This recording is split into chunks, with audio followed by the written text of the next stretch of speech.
আজকে ঝটপট ভীষণ মজাদার একটি হালুয়ার রেসিপি নিয়ে চলে আসলাম।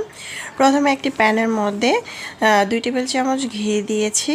আপনারা চাইলে রেগুলার রান্নার তেল দিয়েও কিন্তু এটা ভেজে নিতে পারেন। প্রথমে সুজিটাকে আমি ঘিয়ের মধ্যে দিয়ে তারপর খুব ভালো করে ভেজে নেব।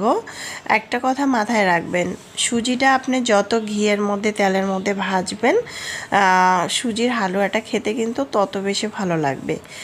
এখানে 1 কাপ থেকে 1.5 কাপের মতো সুজি দিয়েছি আর চিনি দিয়েছি 1 কাপ থেকে একটু বেশি হবে। চিনিটা স্বাদ অনুযায়ী দিবেন আপনাদের, তবে আমার কাছে মনে হচ্ছে একটু মিষ্টিটা পারফেক্ট হলেই ভালো হয়। অনেকে মিষ্টি কম খান, সেক্ষেত্রে মিষ্টিটা কম দিতে পারেন। দিয়েছি আধা কাপের মতো গুঁড়া দুধ।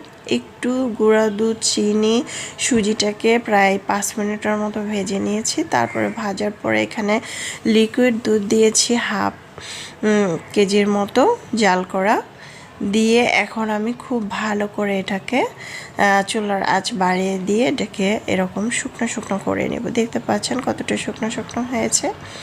এখন আমি এটাকে একটা বাটিতে উঠিয়ে নেব।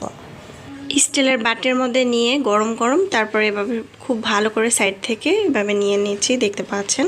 আর অবশ্যই স্টিলের বাটির মধ্যে হালকা একটু তেল অথবা ঘি ব্রাশ করে নেবেন। আর কিছুটা বাদাম কুচি দিয়ে আমি এটা একটু ঠান্ডা করে নিয়েছি। এটা চাইলে ফ্রিজে রেখেও ঠান্ডা করতে পারেন। তারপরে ছুরির সাহায্যে এটাকে কেটে নিচ্ছি। ছুরির সাহায্যে ভালো করে এভাবে সাইড করে কেটে নিতে পারেন। আপনাদের পছন্দ অনুযায়ী আপনারা খুব সুন্দর করে এটা কেটে নিতে পারেন। আর এখন সামনে যেহেতু রমজান, তারপরে হচ্ছে শবে বারাত, আমরা চাইলে কিন্তু এই মজাদার নাস্তাটা তৈরি করে নিতে পারি। এটা খেতে অনেক বেশি মজা হয়েছিল। এই হালুয়াটা খুবই ভালো লেগেছিল। এখন ছুরির সাহায্যে খুব ভালো করে কেটে নিয়েছি আর খেতে অসম্ভব মজার হয়েছিল। চাইলে ঝটপট এই রেসিপিটা তৈরি করে নিতে পারেন। যাদেরকে খাবেন তারা অনেক বেশি পছন্দ করবে। চাইলে ঝটপট নতুন রাঁধুনিরা এভাবে ট্রাই করতে পারেন। আল্লাহ হাফেজ।